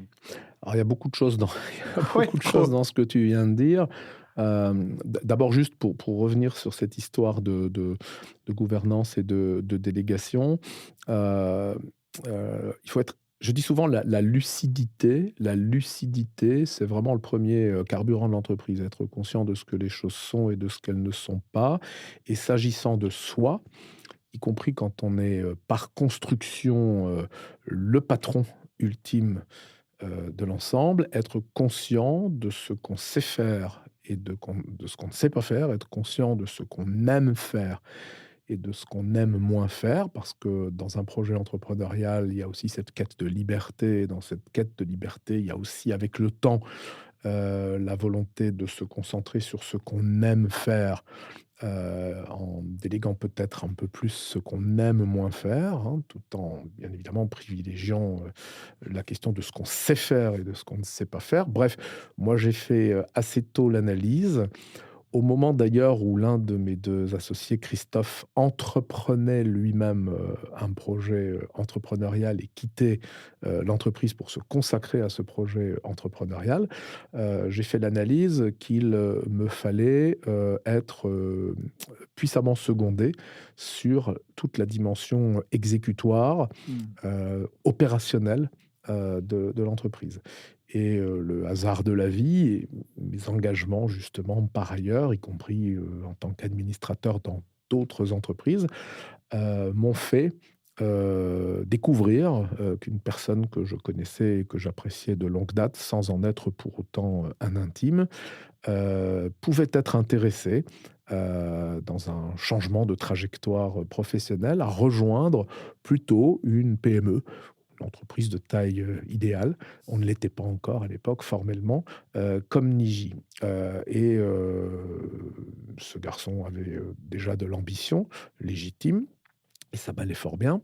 Je l'ai recruté non pas comme directeur des opérations, mais comme directeur général délégué. Mmh. Sous-entendu, en charge, prioritairement des opérations. Mais il était le 2e mandataire social de l'entreprise après le PDG, président du conseil d'administration et directeur général que j'étais et que je suis resté jusqu'au 1er janvier 2024.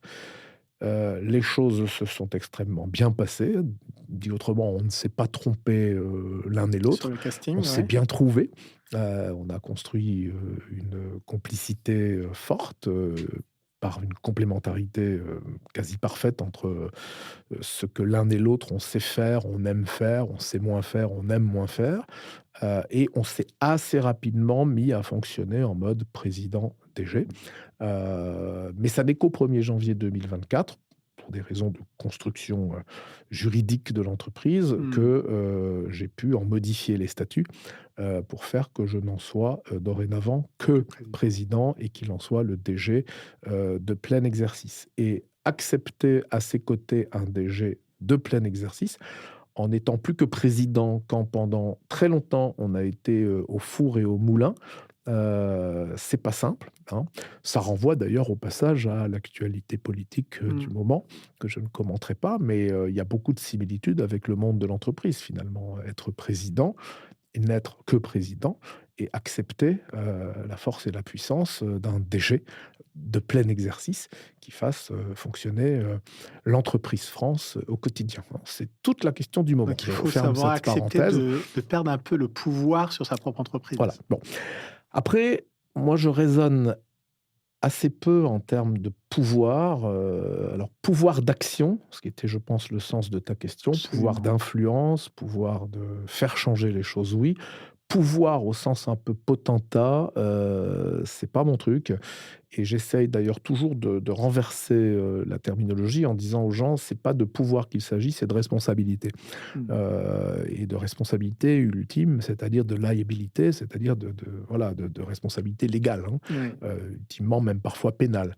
Bon, en tout cas, à minima, responsabilité devant les gens, devant les parties prenantes. Bon, et ça, c'est parfois beaucoup plus lourd à porter dans les faits, sur le fond, hein, que de porter sur la forme, d'un point de vue strictement communication, cette idée de pouvoir. Moi, je pense que quand on est chef d'entreprise, on n'a finalement pas tant que ça de pouvoir. Mmh. Et je pourrais raconter beaucoup d'anecdotes, qui illustreraient que plusieurs fois, Niji aurait pu se trouver balayé, de la carte, et que Mmh. c'était pas le fait que je revendique d'avoir le pouvoir d'en être le patron, Mmh. PDG, qui aurait changé quoi que ce soit. C'est le fait de vivre avec mes tripes la responsabilité d'en être le patron qui a fait que j'ai enrayé les situations avec mes collègues, que nous avons enrayé collectivement les situations et continué à nous développer. Donc pouvoir d'agir, pouvoir d'influencer, de faire changer les choses, pouvoir de transformer. Ben, on a, par exemple, le pouvoir de recruter. Mmh. Et donc, à quelque part, de participer au développement socio-économique des territoires. ça paraît évident, mais il faut le rappeler. Il faut le rappeler à l'heure où, dans le numérique en particulier aujourd'hui, beaucoup de jeunes, beaucoup trop de jeunes, ne parviennent pas à trouver ni stage, ni alternance, ce qui est un drame alors qu'on a beaucoup plébiscité le développement de l'enseignement supérieur par alternance, ce qui est une bonne chose. Pas d'alternance et pas de premier emploi, à la sortie, de l'école, Mmh. hein. Je n'ai jamais vu, des, queues aussi longues devant, les portillons des entreprises qu'aujourd'hui et je constate malheureusement que personne n'en parle et que ça ne semble pas être le sujet de quiconque et De pourtant c'est un préoccupation, drame. ouais. Donc recruter, c'est quand même un pouvoir, merveilleux parce que c'est donner du travail aux gens, c'est les accompagner, dans leur parcours de vie, ils vont créer des familles, avoir à leur tour des enfants, créer de la richesse, que bon, je fais pas de dessin, tout le monde connaît ça, donc recruter. Mais c'est un pouvoir extraordinaire. C'est un pouvoir extraordinaire, oui, c'est un pouvoir extraordinaire. Effectivement, comme je l'ai dit, pouvoir de partager un peu de ses convictions, de son expérience, de ses compétences, de son expertise, le cas échéant, avec d'autres, pour aider d'autres entreprises à grandir. Donc ça, c'est à la fois le principe des collectifs qui se structurent autour de certaines thématiques. Et c'est aussi cette idée de prendre des mandats, enfin d'accepter des mandats d'administrateurs Mmh. indépendants dans d'autres sociétés, en tout cas de participer à la gouvernance d'autres sociétés On te pour sollicite apporter. souvent pour ça? Oui, oui, je suis régulièrement sollicité, je suis très impliqué sur quelques mandats sur des entreprises de la région. Et c'est absolument génial au passage, Mmh. on reçoit autant qu'on donne. Mmh. Parce qu'on n'est pas tout seul dans un conseil d'administration ou dans un conseil de surveillance. Par définition, on est en général 3, 4 à être issus d'environnements très différents, à dessein, puisque ce que recherche le dirigeant, c'est de s'entourer justement d'une complémentarité de savoir-faire. Et donc, on apprend finalement plus qu'on amène soi-même. Mais on est Mmh. toujours animé d'apporter. De toute façon, il faut toujours apporter pour recevoir, hein, voilà. Absolument. On l'a dit tout à l'heure, à l'échelle d'un territoire, cette proximité plus facile entre la sphère publique et la sphère privée, entre la sphère politique et la sphère économique. Et donc cette possibilité qu'on a d'apporter finalement aux politiques et aux institutions, donc au public qui l'entoure, voilà, un retour d'expérience, un point de vue, une expérience sur la vraie vie de l'entreprise et réciproquement d'ailleurs, de recevoir une plus grande compréhension de comment fonctionnent ces institutions, quels sont leurs rôles. Il y en a beaucoup dans notre pays, hein, on parle Mmh. souvent du millefeuille, c'est important de bien comprendre finalement ce que chacun, à chaque étage, si je puis dire, fait, hein. Tu évoquais tout à l'heure les grandes transformations de la loi NOTRe avec le fait que les départements perdent leurs compétences de développement économique au profit des régions. Bon, bah ça, il y a plein de gens, 90% de la population, ça leur passe bien au-dessus de la tête. Bien sûr. Et donc, voilà, quand on renforce un peu la proximité avec cette sphère-là, on comprend à quoi tout ça peut servir, on comprend ce qu'est la difficulté aussi de présider ou de participer à la gouvernance de ces institutions, de ce que peut être la difficulté d'y travailler, d'y fonctionner, parce que on nous parle souvent de gestion de compétences. Dans nos entreprises, on est absolument obligé de consacrer énormément de moyens à la gestion des compétences, à la GPEC, hein, à la gestion prévisionnelle emploi compétences, hein. On est même parfois, comment dirais-je, l'objet de mesures coercitives hein, pour le Mmh. faire. Mais la plupart du temps, on n'a pas besoin de ça pour le faire. On sait que c'est vraiment le fond du problème. Mmh. Bah, on se rend compte que dans les institutions, c'est rarement le cas. Curieusement, la GPEC, Ils savent pas ce que c'est. je ne sais pas s'ils savent pas ce que c'est, mais on en voit peu. Mmh. Hein, et voilà, on démarre sa carrière à 25 ans, à 20 ans, à 25 ans dans une verticale de spécialité et on fait son pot de départ en retraite 30 ans ou 35 ans plus tard dans la même verticale. On a juste pris 2 grades d'un coup. Mmh. Ouais, mais à ce moment-là, la transversalité et la capacité à mener les projets qui embrassent plein de compétences, ce qui est le cas de plus en plus de projets aujourd'hui, eh ben, elle est nulle, hein, et donc la transformation, elle est très compliquée. Enfin bon. Et donc, voilà, il n'y a pas de. Je dis souvent, il n'y a pas de. C'est pas un joystick. C'est pas la barre franche, d'un bateau, hein. C'est pas: «Je donne un coup de barre et ça y est, ça bouge». Non, non, c'est une multitude de petites, c'est une multitude de petits pouvoirs d'agir ou, d'infléchir ou, d'influencer ou, d'accompagner, et c'est, la collection à quelque part de toutes ces petites capacités d'agir, qui fait que globalement, on se dit qu'effectivement on peut servir à quelque chose, quoi. Mmh.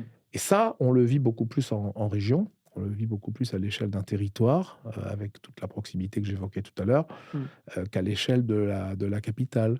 Mmh. Parce qu'à l'échelle de la capitale, il y a beaucoup plus de distance. Il y a une structuration, de caste, d'élite, et de hiérarchie, beaucoup plus, prononcée, Mmh. Beaucoup plus étroit. qu'en région, et c'est beaucoup plus compliqué, alors voilà, les politiques vous feront croire que oui, oui, on peut vous écouter, on peut changer son fusil d'épaule en vous écoutant, mais voilà, on sait tous que c'est pas vrai. Alors que moi, il m'est arrivé de vivre des situations, en Bretagne où, le point de vue que j'ai pu faire partager, à quelqu'un, un politique par exemple, a fait que quand même, je vais pas dire il a revu sa copie, mais en tout cas, il a intégré le point de vue. Ouais. Voilà, et ça, c'est assez satisfaisant parce que du coup, tout ça, ça prend du temps, hein.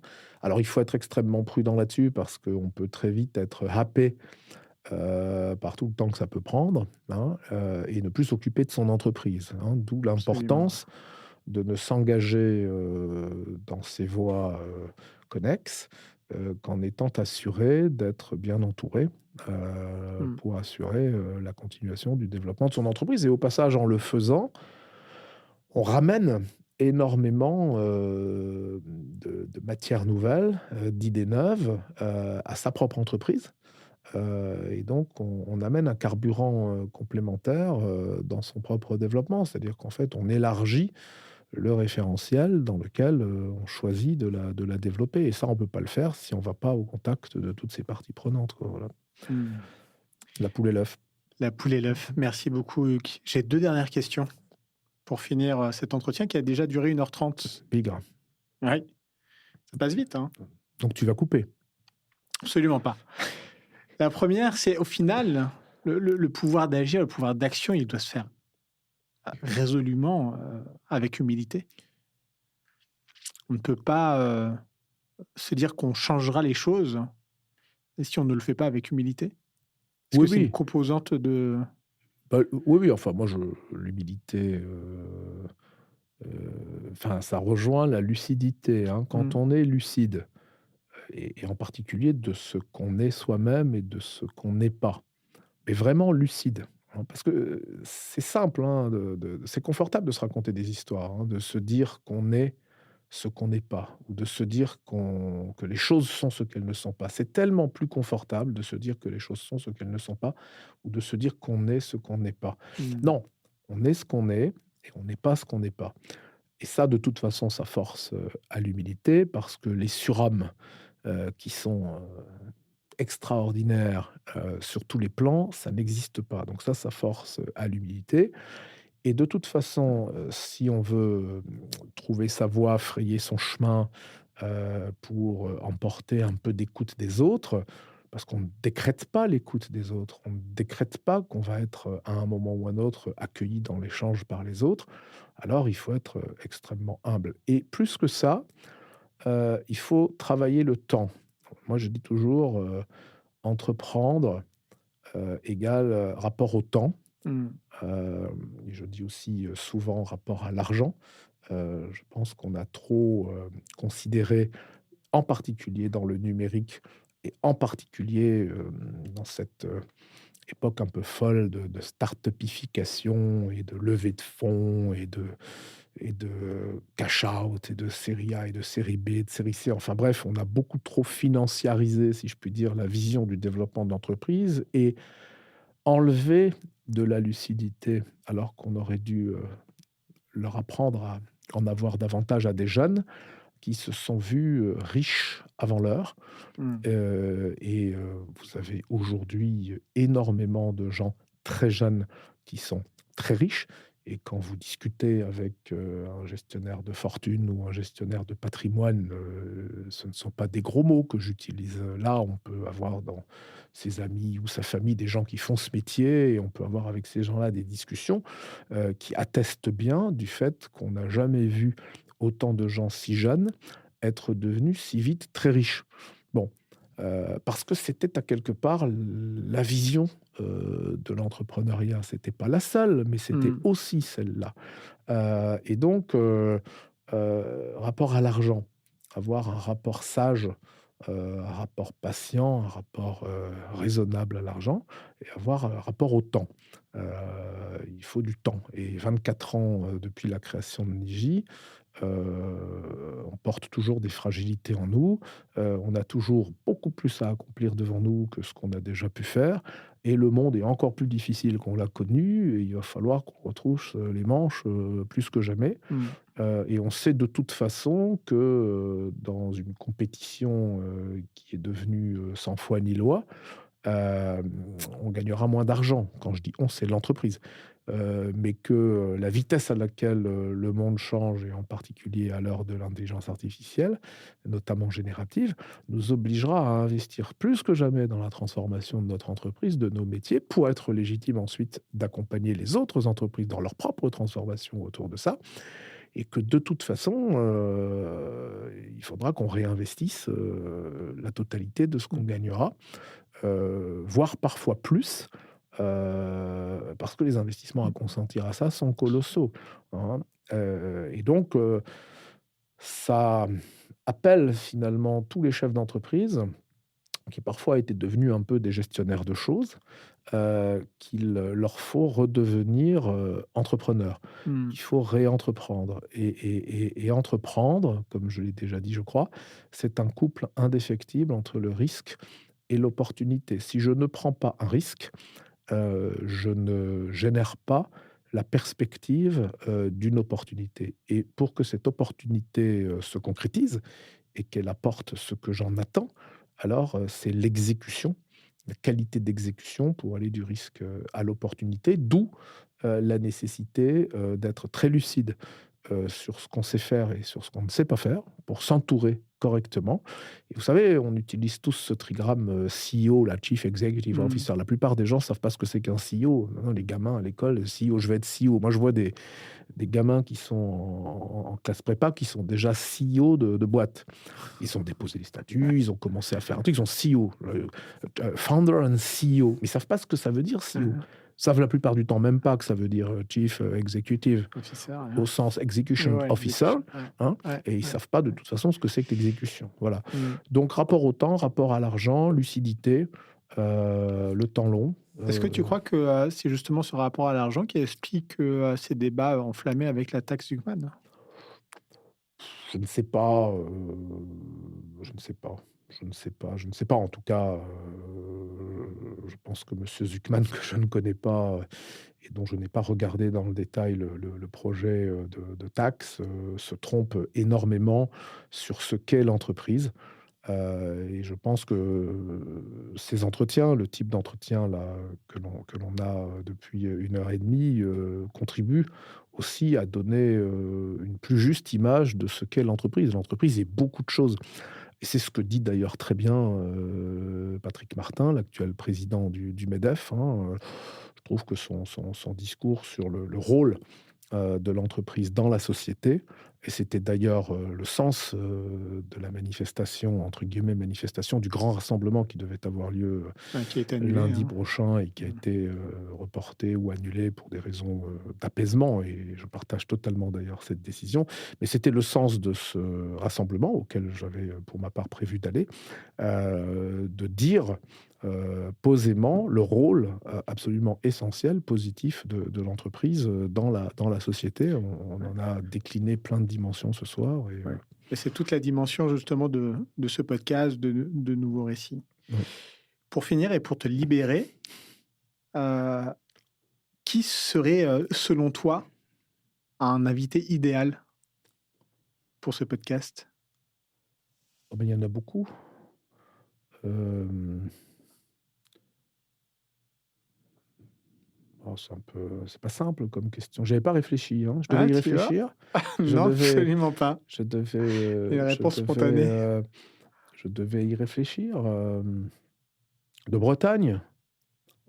J'aime beaucoup interroger les entrepreneurs bretons. Hem, il y en a plein. Un entrepreneur, qui réside à Rennes et qui dirige une entreprise, dont le siège est à Vannes et qui est implantée, dans le Morbihan, mais ailleurs, très international, qui est Frédéric Lescure. Ok, Comme ça, très hein. bien. Et qui est le PDG de de... Socomore, qui est, le leader mondial, des apprêts et des peintures, extrêmement technologiques pour, les carlingues, d'avions, de fusées et d'engins, spatiaux. C'est un chimiste, Ouais, enfin pas lui, Frédéric, ouais. mais, son entreprise est une entreprise de chimie qui investit, énormément d'argent, dans la recherche, dans une recherche quasi fondamentale pour mettre au point, des peintures et des apprêts qui résistent, Hmm. aux conditions, incroyables qui sont celles, d'un avion, d'une fusée, heu, SpaceX, hein. SpaceX est son client. SpaceX est son client parce que, voilà, ces engins sont exposés à tellement de contraintes, physiques, de Ouais, température et ouais, de déformation et impressionnant. qu'il faut des propriétés très particulières et c'est incroyable de voir que cette ETI, entreprise de taille, idéale qui doit Idéal. faire à peu près 100 ou 120 millions d'euros de chiffre d'affaires, est vraiment le leader mondial et c'est incroyable de voir comment, en 2020, au moment du covid dont on n'a pas parlé, tout s'est arrêté immédiatement pour lui parce que bien évidemment, transport aérien, Hmm. commande, d'avions, d'après tout, voilà et il a totalement reconfiguré, son entreprise en très peu de temps parce que c'était une entreprise de chimie en entreprise de fabrication de gel, Hydroalcoolique. Ah oui, hydroalcoolique, c'est vrai. en mettant Ah oui. aussi, en place, toute la chaîne, logistique, hein, d'embouteillage, d'expédition, voilà et il est devenu en moins de temps qu'il n'en faut pour le dire, hein, il a fait ça en quelques semaines, Ouais, un leader, français de la fourniture de gel, c'est fou. hydroalcoolique. Donc ça renvoie aussi à la responsabilité et au pouvoir d'agir, Oui, hein, du chef absolument. d'entreprise qui ne se laisse pas, Absolument. décourager, qui ne se morfond pas et qui de toute façon, j'ai un rôle dans cette société, voilà, j'ai des talents autour de moi, j'ai des machines avec moi, c'est une entreprise industrielle. Hmm. Qu'est-ce que je peux faire, pour servir, les nouveaux défis, de ce Hmm. monde, de fou, quoi? Voilà. Formidable. Merci beaucoup, Hugues. Avec plaisir. Pour le prochain épisode, on va se donner rendez-vous le 21 octobre. Et là, je vais avoir le plaisir d'accueillir Marianne Guyader. Ah bah, très bien. Hein, J'aurais pu, proposer Marianne proposer aussi, mais aussi je Marianne, savais ouais. déjà que tu allais l'accueillir. Bon, merci à toutes celles et à tous ceux qui nous ont aussi suivis là, pendant cette heure et demie passionnante. Et je leur dis donc au 21 octobre. À bientôt. À bientôt. On a besoin de l'écrire, on a besoin de le voir, on a besoin de l'entendre. Nouveau récit. C'est vrai que le nouveau récit, on en parle de plus en plus. Nouveau récit. C'est un